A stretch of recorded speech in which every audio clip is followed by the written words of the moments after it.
చిన్నపరెడ్డి గారు,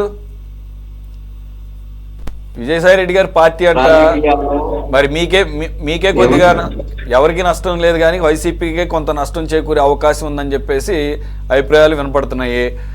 రెండు, ఆయన ఏమో వ్యవసాయం చేసుకుంటానన్నాడు, ఏది మీ పార్టీకి రాజీనామా చేసి ఏకంగా తను ఉన్నటువంటి ఎంపీ పదవిని కూడా త్యాగం చేసి, మరి ఎల్నీనో ప్రభావం ఏమో మరి పాపం వ్యవసాయాన్ని వదిలేసేసి ఇటు వచ్చినట్టున్నాడు. ఎల్నీనో ఇప్పుడు ప్రారంభమైంది కానీ ఆయన రాజకీయాలు 6 నెలల క్రితం నుంచి స్టార్ట్ చేశాడు. ఆయన ఒట్టు మీద దాన్ని ఏమంటారు, ఇచ్చినటువంటి ఏదైతే మాట అన్నాడో వ్యవసాయమే చేసుకుంటాను, ఇంక అసలు నేను రాజకీయాల జోలికి రానన్న వ్యక్తి 1 సంవత్సరం లోపలనే ఆయన మాట మార్చేశాడు. సో ఆ పొలిటికల్ పార్టీని మీరు స్వాగతిస్తున్నారా? అఫ్కోర్స్ పొలిటికల్ పార్టీ పెట్టేటటువంటి అవకాశం హక్కు ప్రతి ఒక్కరికి ఉంటుంది. కాబట్టి ఆ రకంగా చూడాలా, లేదంటే రాజకీయాల్లో ప్రభావవంతంగా ఈయన ఏమన్నా ప్రవేశించే అవకాశం ఉందా? సార్, ఆంధ్రప్రదేశ్లో వర్షాలు లేవు కాబట్టి వ్యవసాయం మానేసి ఒకవేళ రాజకీయాలకి ఏమన్నా వచ్చాడేమో. సరే, ఏది ఏమైనా రాజకీయాల్లో ఎవరైనా పార్టీలు పెట్టుకోవచ్చు, ఎవరైనా ఛానల్స్ పెట్టుకోవచ్చు, ఎవరైనా ఎలా అయినా నడుపుకోవచ్చు. దాన్ని ఏమి ఎవరు అభ్యంతరం పరచడానికి ఏం లేదు. కానీ ఇది తెలుగుదేశం కూటమికి ఒక గొప్ప అవకాశం.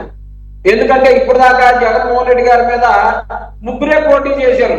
ఇతను కూడా కలుపుకొని 4 కలిసి పోటీ చేయొచ్చు వైఎస్ఆర్ కాంగ్రెస్ పార్టీ మీద. మీ అందరూ కట్టకట్టుకున్నాడు, మాకు ఇబ్బంది లేదు. వైఎస్ఆర్ కాంగ్రెస్ పార్టీ మాత్రం సింగిల్ కావచ్చు. సో ఇక మేము ఎప్పుడు సిద్ధమే కాబట్టి మాకు ఆయన పార్టీ పెట్టినందువల్ల ప్రత్యేకంగా ఆహ్వానించాల్సిన లేదు. ఏ రాజకీయ పార్టీని ఎవరు ఆహ్వానించినటువంటి పరిస్థితులు ఎవరు వాళ్ళు పెట్టుకుంటారు, ప్రజల దగ్గరికి వెళ్తారు, ప్రజల్లో ఎవరి సాయంతో వాళ్ళు తేల్చుకుంటారు.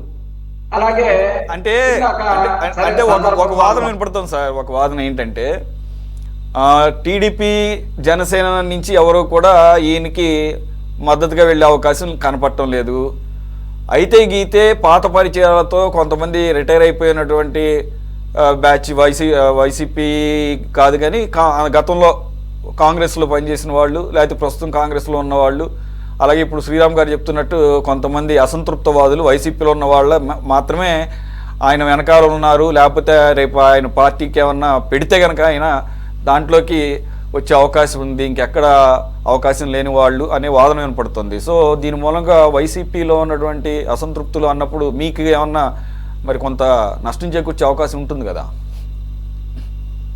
సార్? వైఎస్ఆర్ కాంగ్రెస్ పార్టీలో అసంతృప్తులు అనేది అవకాశమే ఉండవు సార్. వైఎస్ఆర్ కాంగ్రెస్ పార్టీలో ఎవరికి సీటు ఇస్తే వారి కోసం మిగతా వాళ్ళందరూ పనిచేయడం తప్పితే ఇంకా వేరే అసంతృప్తులు వ్యవహారాలు వైఎస్ఆర్ కాంగ్రెస్ పార్టీలో ఉండవు. స్పష్టంగా చెప్తా ఉన్నాం. వారికి ఏదైనా విజయసాయి రెడ్డి గారు పోయారు సార్. విజయసాయి రెడ్డి గారిని ఏమైనా మేము రమ్మని చెప్పేసి మళ్ళీ అయ్యా పతి ఉన్నాడేమా? పోనీ వైఎస్ఆర్ కాంగ్రెస్ పార్టీ హిస్టరీ మొత్తం తీసుకోండి. ఎప్పుడైనా పోయిన వ్యక్తి దగ్గరికి కనీసం రమ్మనమని చెప్పేసి అడిగినటువంటి ప్రజల దగ్గరికి వెళ్తాం సార్. మేము ప్రజలతో మాట్లాడతాం. చంద్రబాబు నాయుడు గారు కూటమి ప్రభుత్వం కనుక కాళ్ళపడి బతిలాడుకున్నట్టుగా మేము బతిలాడుకునేటటువంటి ప్రశ్నే ఉండదు. అలాగే ఇందాక శ్రీరామ్ గారు మాట్లాడుతూ ఆర్థిక నేరగాడు లేకపోతే అది ఇది అని అన్నారు. మాకు సంబంధాలు లేకపోయినప్పుడు కూడా చంద్రబాబు నాయుడు గారు కూడా జైలుకు పోయి వచ్చినటువంటి అంశాన్ని కూడా మీరు ప్రజలకు తీసుకొచ్చి 52 రోజులు జైల్లో ఉన్నాడు. ఆయన కూడా ఒక అవినీతి దాని మీద ఉన్నాడు. ఎందుకని సార్ మీకు ఒక కన్నే కనపడుతుంది, కూటమి కన్ను ఎందుకు కనపడుతుంది? శ్రీరామ్ గారు చెప్పండి సార్. చంద్రబాబు నాయుడు గారు జైలుకి ఏమన్నా ఊరకన్నా అత్తారింటికి పోయేది ఏమన్నా పోయేది మీ ఉద్దేశం అదైతే అదే చెప్పండి. అంటే పోలిక ఉంటది కదా సార్, పోలిక. ఎందుకంటే ఒక్క నిమిషం ఇప్పుడు అంటే ఒకటి ఓకే చంద్రబాబు నాయుడు గారి మీద ఆ కేసు విషయంలో 53 రోజులు పెట్టారు. 55 రోజులు కరెక్టే, కానీ 55 రోజులకి 16 నెలలకి తేడా ఉంటుంది. అలాగే 11 సిబిఐ 8 ఈడీ కేసులకిను ఒక కేసుకి తేడా ఉంటుంది. రెండు ఇప్పుడు ఆ స్కిల్ కేసు కూడా కొట్టేశారు. ఒక నిమిషం వినాలి మీరు. ఇప్పుడు ఇక్కడ ఎవరిని సమర్థించట్లేదు, వినండి సార్. మనం ఉన్న ఫ్యాక్ట్స్ ని మాట్లాడుకుందాం. రికార్డులు ఏమన్నాయో మాట్లాడుకుందాం. ఇప్పుడు ఆ స్కిల్ కేసు కూడా కొట్టేసింది కోర్టు. కానీ ఈయన మీద కానీ లేదంటే మీ నాయకుడి మీద కానీ వీళ్ళిద్దరు కలిసి కదా వెళ్ళారు, ఆ మొత్తం సిబిఐ ఈడీ కేసుల్లో ఒక్కడు కూడా కొట్టేయలేదు కదా, 11 అలాగే ఉన్నాయి, సిబిఐ అలాగే 7, 8 ఈడీ కేసులు అలాగే ఉన్నాయి. మీరే అటెండ్ కావడం లేదు, అటెండ్ కాకుండా దాన్ని అలా నాంచుకుంటూ వస్తున్నారు. అదే కాబట్టి ఇక్కడ ఇది క్లియర్ అయిపోయింది స్కిల్ కేసు. కాబట్టి కంపారిజన్ ఉంటుంది. జేబు దొంగకిను చార్లెస్ శోభరాజ్కి ముడిపెట్టకూడదు. అలాగని ఇక్కడ నీ జేబు దొంగ అంటలేదు ఇన్ని. సార్ సుప్రీంకోర్టు తిరుపతిలో మాట్లాడారు సార్ వీళ్ళు. ఏమండి ఏం సార్? తిరుపతి లడ్డు అంశానికి సంబంధించి కల్తీ విషయం మీద మాట్లాడొద్దు అని చెప్పేసి ఎన్నిసార్లు మాట్లాడినా పవన్ కళ్యాణ్ గారు కానీ చంద్రబాబు నాయుడు గారిని ఎన్నిసార్లు మాట్లాడారు సార్?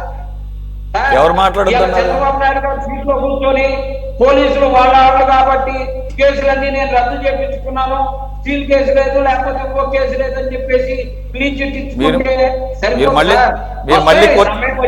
మీరు మళ్ళీ కోర్టుని తప్పుపడుతున్నారు.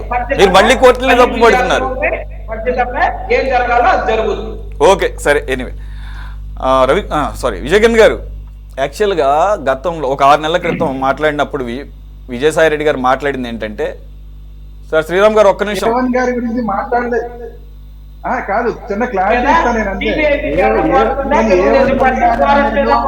జగన్మోహన్ రెడ్డి గారి గురించి జరగాలి, వైఎస్ఆర్ కాంగ్రెస్ పార్టీ స్టాండ్ అది ఉందా లేదా ఒకసారి చెప్పానండి. ఇక అయిపోయిన దాని ఇప్పుడు ఈ విషయం మాట్లాడుతుంది మళ్ళీ దాంట్లోకి వెళ్తారు. ఒక్క నిమిషం అయిపోలే అంతే, ఇంకెందుకు మేము రావటం ఎందుకు? మేము ప్రశ్నలు రాకపోవడానికి కదండి, వాస్తవాన్ని ప్రజలకు తెలియని చెప్తే అది అయిపోయింది, ఆ సబ్జెక్ట్ క్లోజ్ చేశాను, కొత్త సబ్జెక్ట్ వచ్చింది కాబట్టి ఇదే మాట్లాడతారనంటే ఇంకా దానికి అర్థం ఏముంది సార్? వారి వాయిస్ రానియండి. ఓకే మాట్లాడతారు.